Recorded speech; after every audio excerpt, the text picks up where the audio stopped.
Aujourd'hui, on va parler d'un avocat qui défend les criminels et qui nous explique que tous les criminels ont droit à la dignité.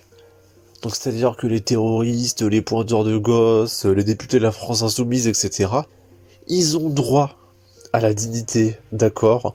Et on n'a pas le droit de priver les gens de leur dignité. Et il dit ça par rapport à Gérald Darmanin, qui veut une sécurité renforcée autour des prisonniers cadres dans les trafics de stupéfiants. Il veut un isolement renforcé.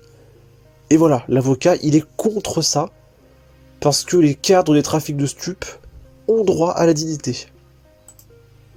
D'ailleurs, ça a été reproché au ministre encore une fois, le nouveau ministre de la Justice, on va s'y faire, parce que c'est vrai que beaucoup l'appellent encore le ministre de l'Intérieur, mais de ne pas avoir évoqué, tout simplement, un volet humaniste sur ce grand ministère qui est cette place Vendôme. Vous savez, c'est même pas un volet humaniste, vous l'avez dit tout à l'heure. Quand on est condamné à de la privation de liberté, on n'est pas condamné à de la privation de dignité. C'est-à-dire que le minimum du minimum, quand on devient ministre de la Justice, c'est de dire « j'ai en charge la dignité de ces gens qui sont détenus en France. 80 000 personnes dont on a privé de la liberté, mais dont on n'a pas le droit de les priver de dignité. J'ai en charge le fait que la France, depuis une dizaine d'années, ait été condamnée plus d'une vingtaine de fois par les institutions internationales pour traiter dans des conditions indignes ces 80 000 personnes dont j'ai la charge. Et du coup, ce que je propose, pour que ces détenus aient droit à leur dignité, c'est qu'on les accueille dans la résidence secondaire de Philippe-Henri Honegger, cet avocat. Parce que je suppose, au vu de sa veste à 8 000 €, qu'il a une résidence secondaire, ce monsieur. Pourquoi il n'accueillerait pas les terroristes et les pointeurs de gosses directement chez lui? Le minimum, ça serait de dire, je vais le faire, je vais juste m'en occuper. Il y a des dizaines de milliers de victimes qui, elles aussi, ont été privées d'un père, d'un mari, d'un frère, d'une sœur. Ce raisonnement qui est servi à longueur de temps depuis quelques années n'a aucun sens. Aucun sens. Donc les victimes n'ont pas d'importance. Non mais est-ce qu'il faut opposer les deux? Ça n'a aucun sens d'isoler des cadres de trafic de stupes, des terroristes et des pointeurs de gosses, voyons. Non mais vous continuez à tenir un raisonnement qui n'a aucun sens. Si, il a du sens pour les victimes. Ça n'a aucun sens, d'accord, d'emprisonner des détenus, d'accord. Oh mais j'en peux plus de ce pays. Vous opposez la dignité des personnes en prison à la souffrance des victimes. Non, je pense rien du tout, je vous rappelle juste que... Et le rapport, c'est que vu que ces mecs, ce sont des déchets, pour rester poli, tout ce qu'ils méritent, c'est d'avoir leur oreiller à côté des chiottes, là où leur co-détenu vient de chier, dans un 3 mètres carrés. Voilà, c'est tout ce qu'ils méritent. On parle d'un sujet, dizaines de milliers de victimes d'incivilité, d'agression, de crimes, de délits. Ne faites pas semblant non mais j'entends ce que vous dites, mais ne faites pas semblant qu'il y a un lien logique dans le fait de traiter dignement des personnes. C'est vous qui les opposez, moi je les oppose pas du tout, je vous rappelle. Non mais c'est peut-être pas l'un ou l'autre, c'est l'un et l'autre. C'est l'un et l'autre, mais aujourd'hui on sait que dans notre système judiciaire, eh bien, aujourd'hui on oublie très souvent les victimes. On n'oublie pas les victimes. Alors, sur le fond, ok, bon, ça n'a aucun sens, je me calme, je ne m'énerve pas, on est sur YouTube. On va passer à la suite. C'est Aymeric Caron qui nous explique que l'insécurité, ça n'existe pas. C'est-à-dire que les gens normaux essaient de trouver des solutions, voilà, pour savoir comment se rendre sur son lieu de travail sans se faire planter. Et la France insoumise en soit encore à l'étape de la constatation. Genre, est-ce que ça existe? Est-ce que ça n'existe pas? Il faut des stats, il faut des preuves. Alors que suivant, nous on cherche les solutions. Voilà, ils ont un petit train de retard, on va écouter ça. Chose sur la question de l'insécurité, par exemple, si on prend l'insécurité. Ça fait 20 ans maintenant qu'on entend constamment que l'insécurité ne cesse d'augmenter, que vous ne pouvez plus sortir de chez vous, vous allez vous faire agresser. Alors évidemment, vous allez toujours trouver un fait divers qui va dire ouais, j'ai raison, mais ça ne veut rien dire. Sur un... Non, c'est pas un fait divers, c'est tu sors de chez toi, tu constates.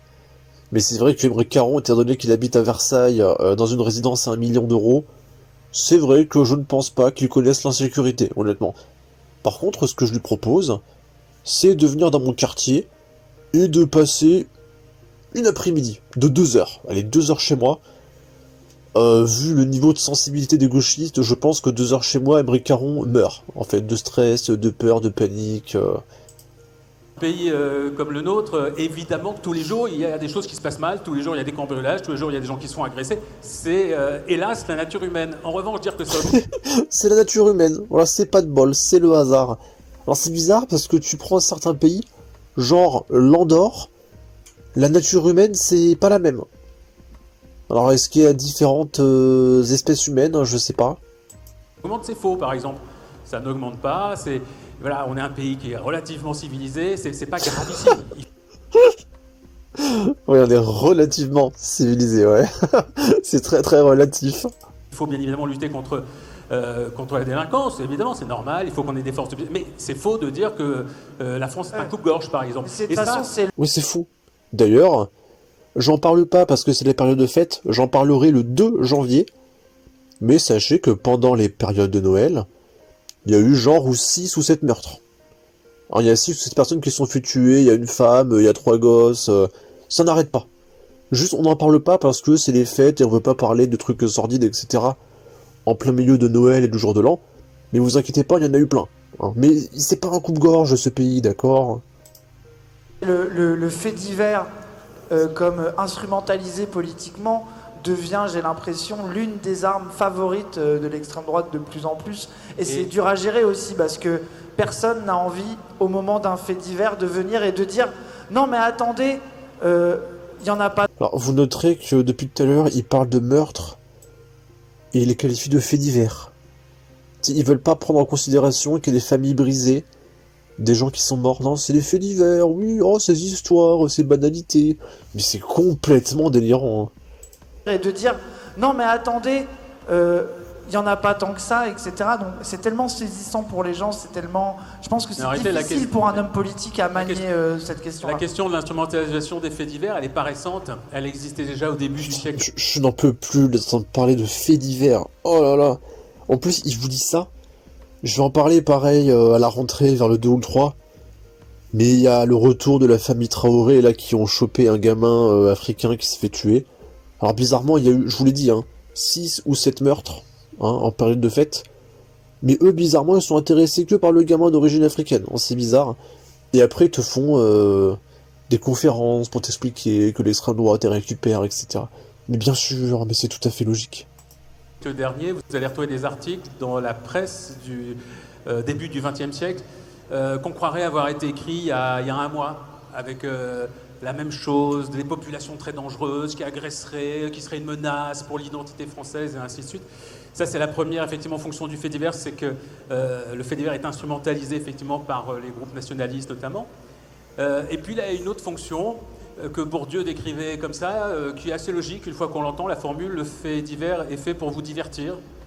C'est-à-dire que ça vous... Oh mais je ne supporte pas. Mais on parle de meurtre quoi, mais oh là là. Puis ils applaudissent, écoutez.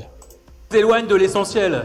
On vous parle de choses qui sont censées vous faire peur, vous angoisser, et ainsi de suite. Et du coup, on prend votre temps de cerveau avec ça, et puis on peut effectivement éloigner toutes les questions réellement importantes. Mais on parle de quoi? C'est le quotidien, en fait. J'ai une playlist des agressions qui me concernent juste moi sur ma chaîne, en fait. Donc comment on fait? Mais en plus, l'insécurité, ils ont un regard relatif dessus, parce qu'ils vont toujours parler de celle qui est liée à l'immigration, mais ils vont jamais parler, par exemple... Mais n'importe quoi, oh là là. Mais... l'immigration. Je sais même pas comment commenter ça.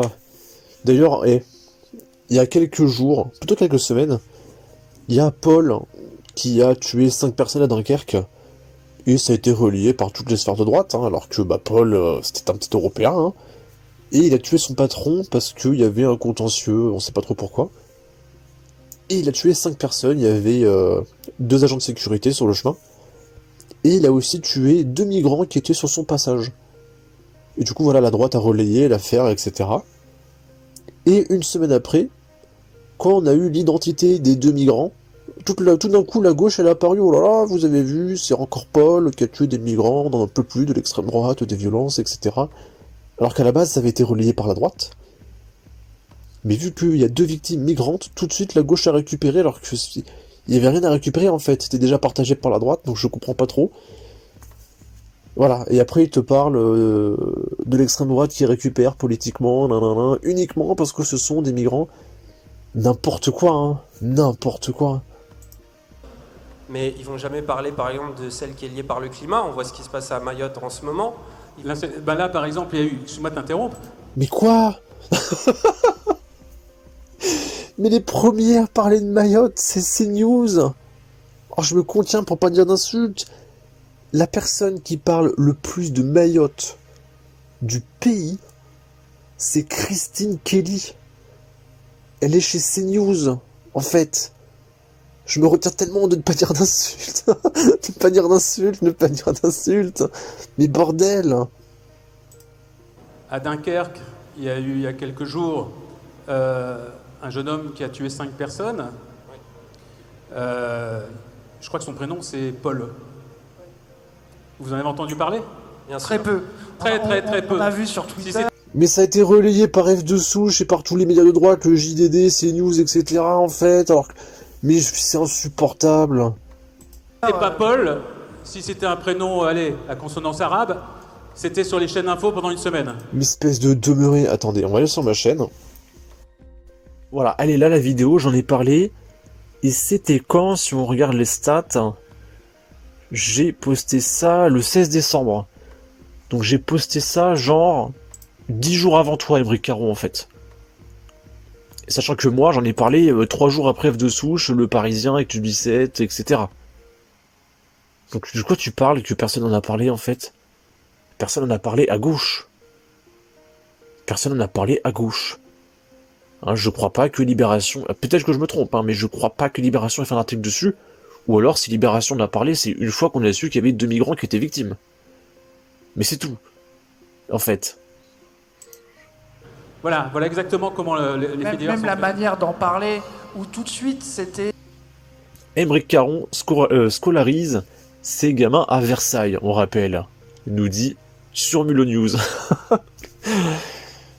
En fait, voilà, c'est tellement lunaire que c'est relayé par Surmulot News, quoi. C'est insupportable. Bon, je voulais garder encore 2 trucs, mais la vidéo est déjà assez longue, et on va en parler un petit peu. Mais à Marseille, il y a une gamine de 12 ans qui s'est fait planter dans le métro. Une gamine de 12 ans. Et elle s'est fait planter par un mec de 14 ans. Je devrais dire un gamin, hein, un gamin de 14 ans. Mais vous vous rendez compte, quoi, du coup, 12 ans, c'est quoi, t'es en 5e, 4e? Qu'est-ce qui se passe, en fait, dans ce pays? Elle a rapidement été hospitalisée, mais ses jours ne sont pas en danger. Les raisons de cette agression demeurent encore floues. Et là, on est à Bordeaux. Il y a un livreur à vélo qui plante un mec à la gorge. Alors là, je peux vous dire que c'est signé. Parce que le mec, il a dit bonjour. Alors, me posez pas de questions, il a dit bonjour. L'agression s'est passée en pleine journée.